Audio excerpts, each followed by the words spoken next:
Hi guys, welcome back to the channel. If you're new here, my name is Mandy and we're here on the homestead. If you're new and you haven't been following us, a little bit of information.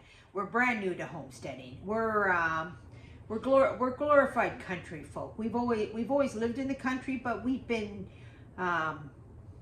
not been farmers, and we've been pretty city slickers. So we've come back to the homestead where we're going to try and turn this property into a homestead, into producing our own food, growing our own chickens, bringing life back to the simple times, to the simple ways.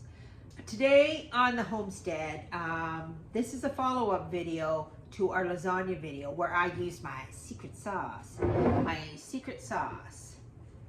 Here it is. It's basically vegetable soup, really. In a nutshell, that's what it is. I made some here. This is it. It's delish. It's steaming.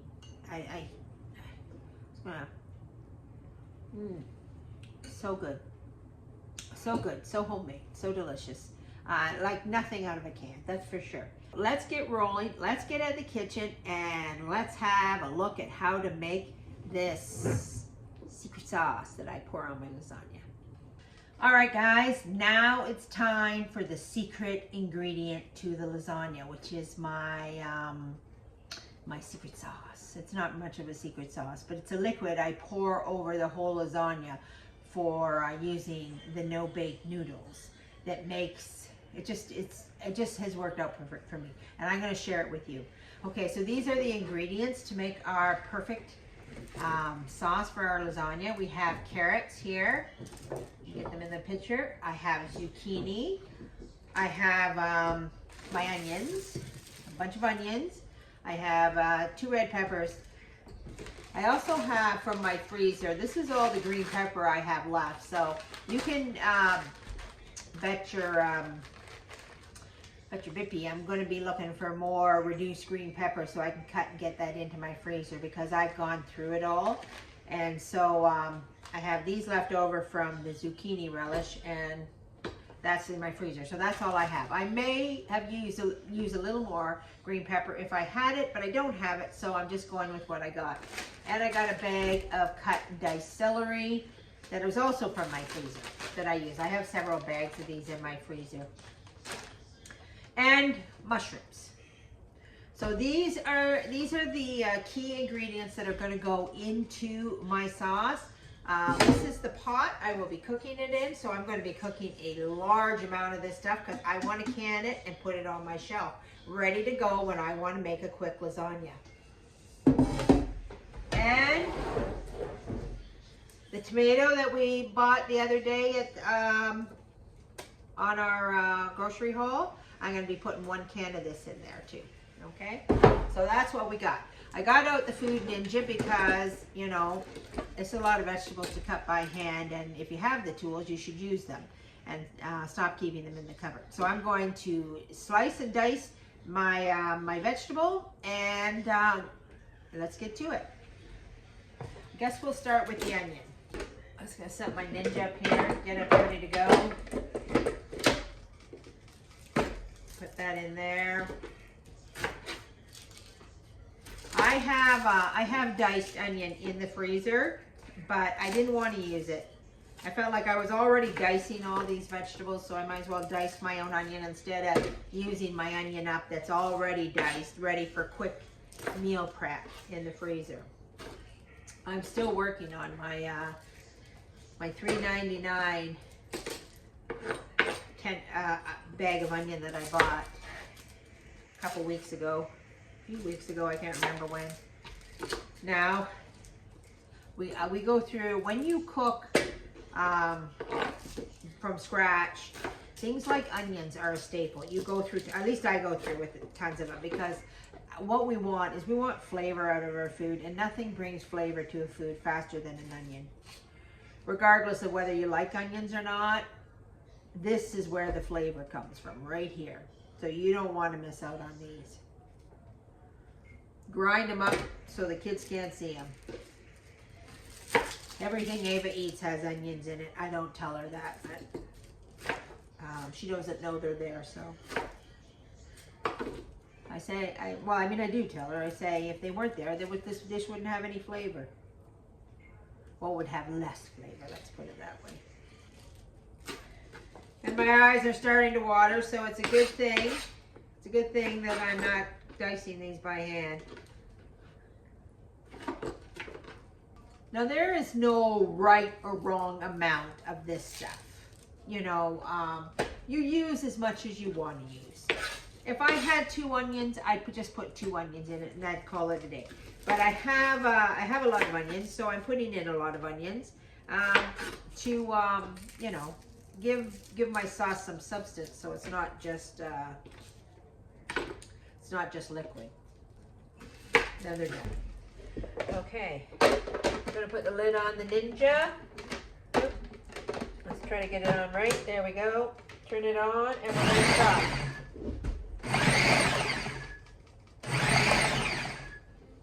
Get one more go round.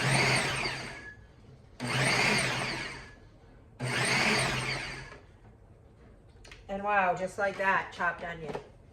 That sure saved me a lot of work, okay? Look how easy that was when you have a Ninja. But if you don't have a Ninja, you can certainly do it by hand. Trust me. A lot of times I'm like, oh, I'll just do this by hand. I don't need to get out the Ninja. For some reason, getting out the Ninja seems a lot of work to me. And chopping by hand seems easier, which I'm going to tell you is not the case.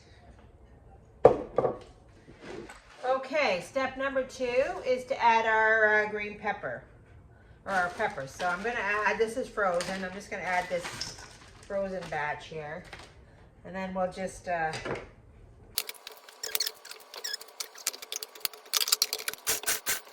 we'll add our celery. It's already chopped. So we're going to add it to this bowl here. There we go.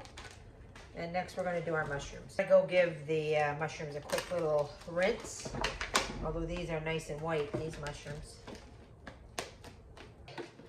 So I'm just going to slice these by hand because I just want great big hunks. I don't want it diced small like these other things because A, the mushrooms shrivel up as it is. And so when this sauce is done, I want to be able to see a mushroom in there. So in order for me to see a mushroom in there, I got to cut it kind of big. Now remember, guys, I've tuned this recipe down to personal preference. Everything I do about this is personal preference. When you're cooking, it is a science. Like certain flavors go together and create certain tastes. The way you cook things produces certain results, but there are preferences, right? How big you want your mushrooms, how creamy you want your sauce, how thick you want your stews, that kind of thing. There's always preferences. There's science and then there's preferences. But so you guys have to decide what your preferences are. Sometimes people like things really thin. Other people like things really thick. Some people like, you know, lots of chunk. Other people don't want to see their vegetable. You could shred this and cook it, and you wouldn't even know it was in there. But we're not doing that. We want to see our vegetable. We want to know that we're eating this stuff. So, all right, there we go. This is our starter vegetable. I'll show you what I'm going to do when we get to the stove. But before we get there, we got to do our next round of vegetable, which is our zucchini and our carrots. Okay, so I peel my carrots because I don't like the bitterness that's in the skin. A lot of people don't peel them. Again, this is personal preference. It matters not whether you keep your skins on or you take them off. It's just personal preference. A lot of people say that the nutrients are all in the skin. I just don't like the bitterness. So I always peel my carrots. I am never going to cook anything with the skin on it of a carrot. That's just me, and it's just my personal preference. So I just got to peel all these This might be the world's worst potato peeler, but I couldn't find my other one. So I had to go with that. And that's what happens when your kitchen is a little disorderly. As much as I try to keep things in order, I end up losing everything. Rabbits love the carrots. So anyway, so I'm going to give this peel to the rabbits. Nice little treat for them. I'm always thinking about my animals.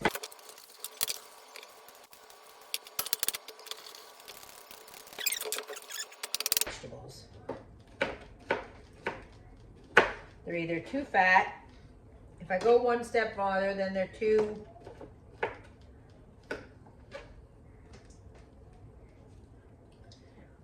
shredded.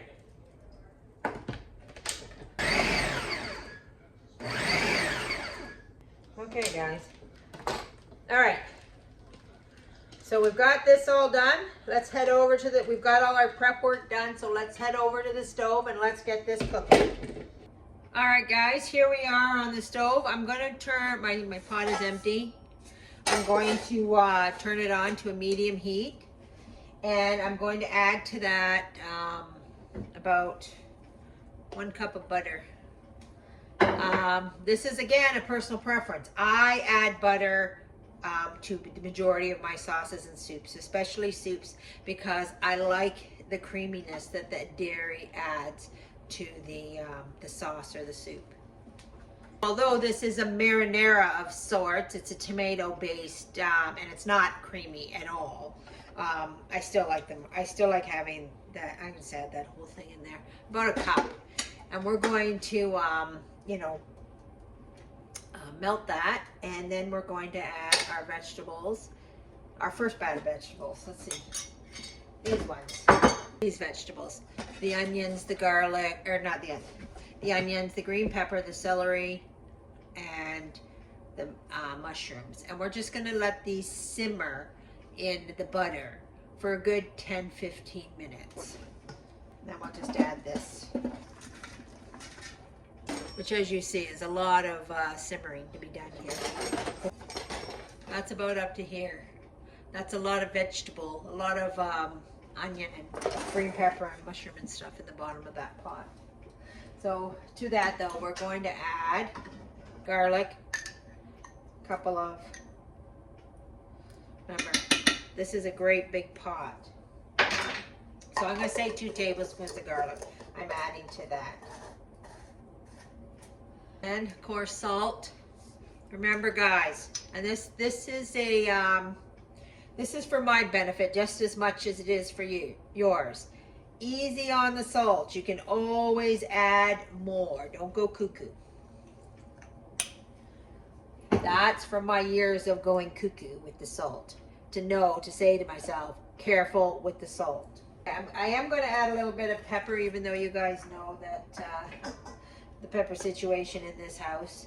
But because this is such a big container, fingers crossed, she won't notice. We're just going to let that simmer. Good 15 minutes. All right, guys.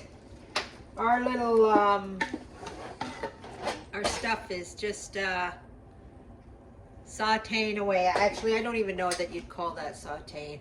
It's more like slow cooking in butter. But here, look at that. It is absolutely yummy. You could eat that like that. You could pour that over a potato or do anything with it. That is so delicious. All right, moving on to step 2. Step 2, we're going to add our zucchini and our carrots into this pot. Okay, this is not working for me. I'm going to end up with all that on the floor. Maybe somebody more coordinated than I. I want you to keep in mind, I do have arthritis, and a lot of times these bowls are very heavy for me, and I'm not so coordinated. And I'd like to get it in the pot and not all over the floor. So I just, I'm just going to use this scoop and add my vegetables. Maybe we got it down enough that I can pick up the bowl. Guys, know your limitations. Don't try doing something just because somebody makes it look easy. Sometimes it's not easy for us. So know your limitations and do it however the best way you can do it. You don't have to, you know, be super chef and do everything. You just got to get the job done. Okay, so I'm just gonna mix that around a little bit. It's pretty dry in there. So what we're gonna do is we're gonna add our broth. It's this giant can of tomatoes.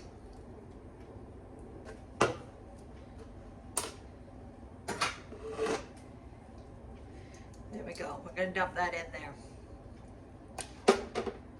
And now to that, remember what's our key to our soups and our sauces? It's always water. I filled my pot up with water. Oh, this will bring it right to the top. Look at that. Now I'm just gonna stir it around. Get all that vegetable in there.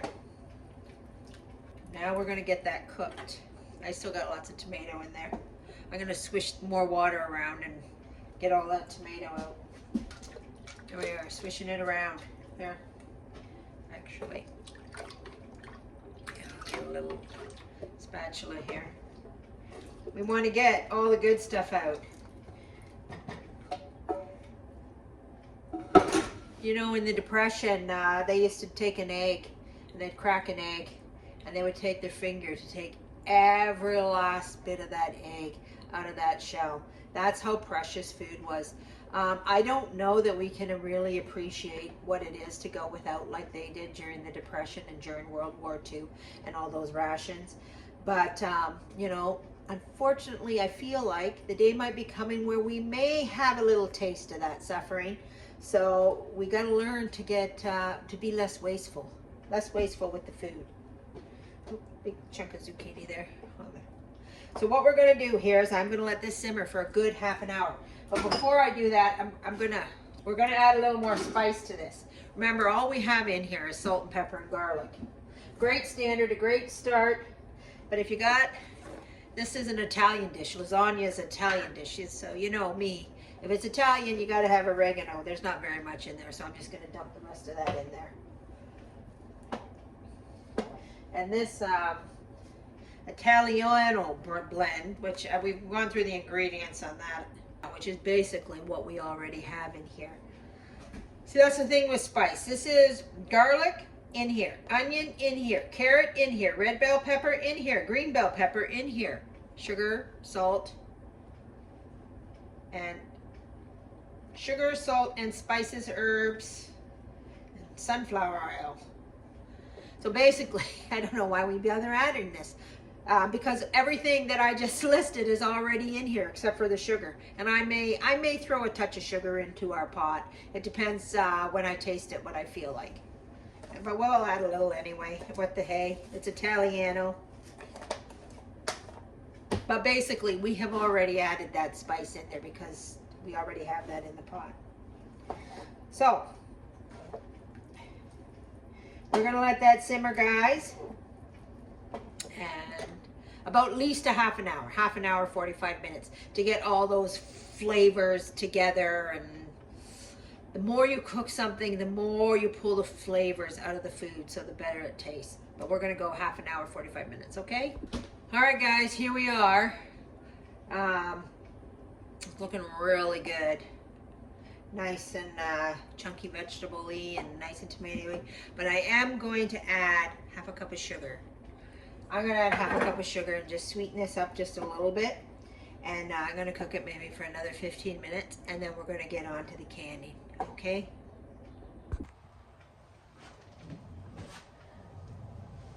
Alright guys. I'm here. It's the next day. I finished cooking this up last night. And then I put it out into the garage. Into the fridge in the garage to keep it cold. And I said to myself, you know, I'm too tired. I'm going to can that tomorrow. So in order for me to do that, now I have to bring it back up to a boiling so that I can now can it. You don't have to do everything the exact same day. As long as you keep it refrigerated and you don't leave it too long, you can, you know, just carry on.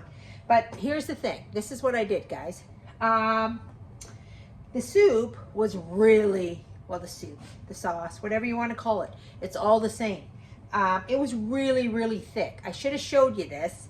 I should have put the camera on and showed you this, how thick it was. But it was like a condensed soup. So the tomato, like, you know, you ever open a Campbell's vegetable soup? That's what it was like. And that wasn't the right consistency for me. But I mean, I did think in my head, I thought I could just can that. I could have canned it up the way it was, put it on the shelf and labeled it condensed vegetable soup. And then when I take it off the shelf, I dump it in a pot and then I add a thing of water, just like you do for Campbell's, same thing. But what I decided to do is I decided to split it. I took maybe about, you know, a quarter, because it was full right to the top. It's full right to the top again. But I took about a quarter of it out and I put it over here. I put it over here. I made 2 pots. So this and this one here, and then I added water. I added water to the consistency of what I would say vegetable soup. In this one, this is going to be our lunch, our supper. It's Friday, it's vegetables, so we're going to eat it. But in this one, I also added little vegetable noodles. So this is alphabet soup, you know, a vegetable soup. And I'm also making a French stick to go with this. So I just whipped up. This is very quick and easy. I'm not going to talk about it on today's video, but maybe I'll make another video of how to make a quick, easy French stick to go with your soup.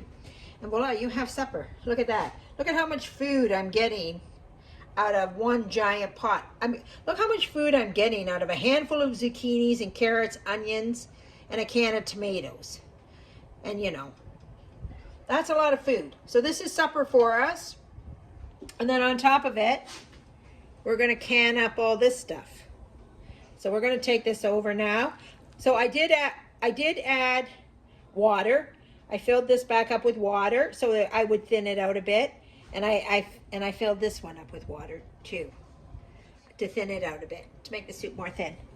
And I also added a little bit more salt. Remember, guys, taste what you're cooking as you go along and see what you need to add. It's very important. A 5-star chef, nothing leaves the kitchen without that he doesn't taste first. Okay, all right, here guys, we're back at the table, ready to get cracking and get our lasagna sauce into our jars to can. I got myself a nice bowl of soup. My son said to me, he said, "What's for supper?"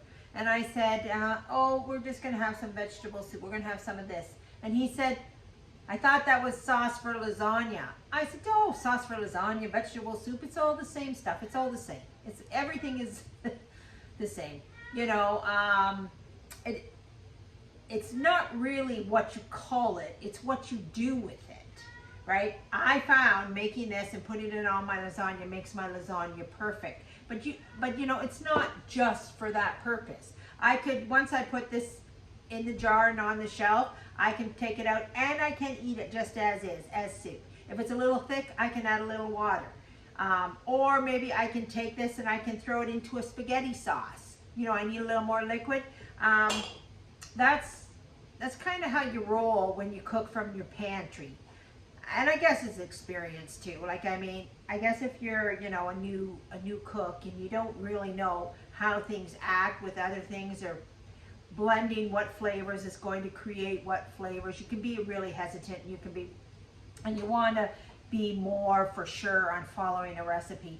But once you get to be a seasoned old chef, you just say, okay, well, this will work. It's like, you know, the way they used to cook in the old days in, you know, the Depression and,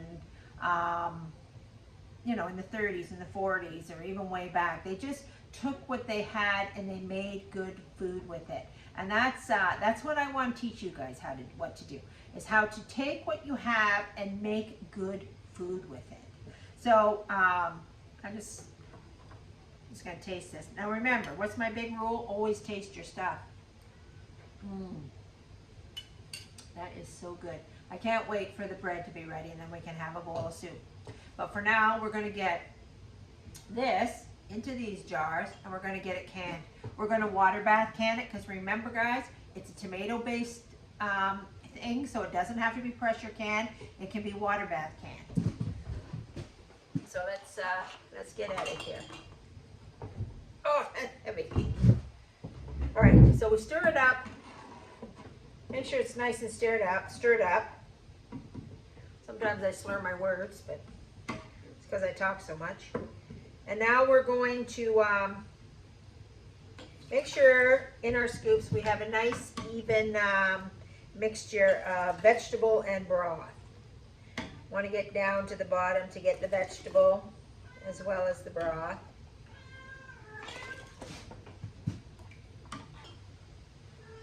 There we go. Remember guys, don't forget our head space. We need that head space there.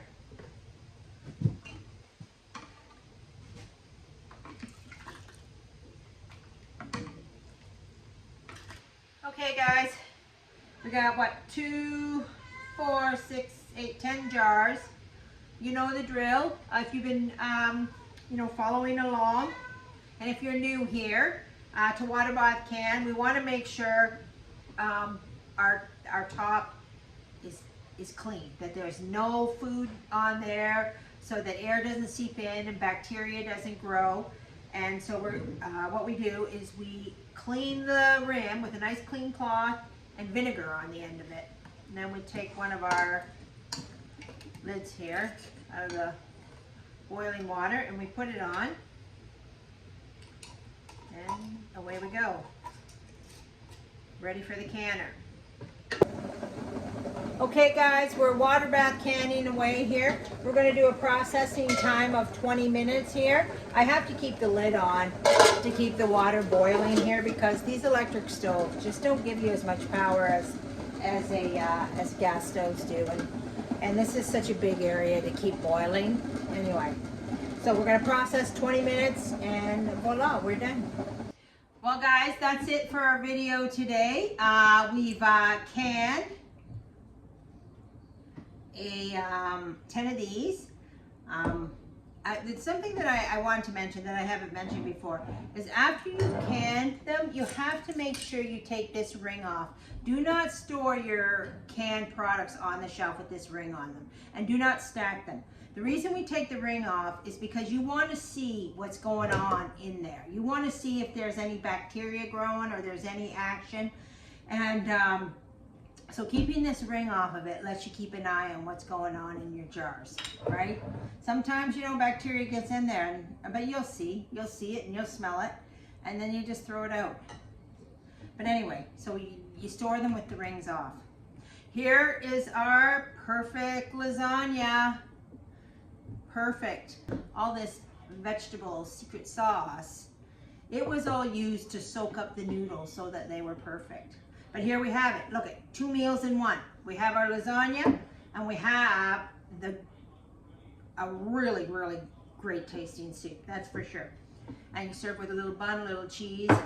My son will come down here and he'll grate his cheese all over the soup, and he'll just power that back because it is good and he will love it. And guys, to top it all off, our kombucha. It's ready. So good, so homemade, so natural. This is back to basics, guys. We got to get back to basics. Okay, we'll see you next time you come back to the Catholic Homestead. Have a good day, guys, and remember, back to basics.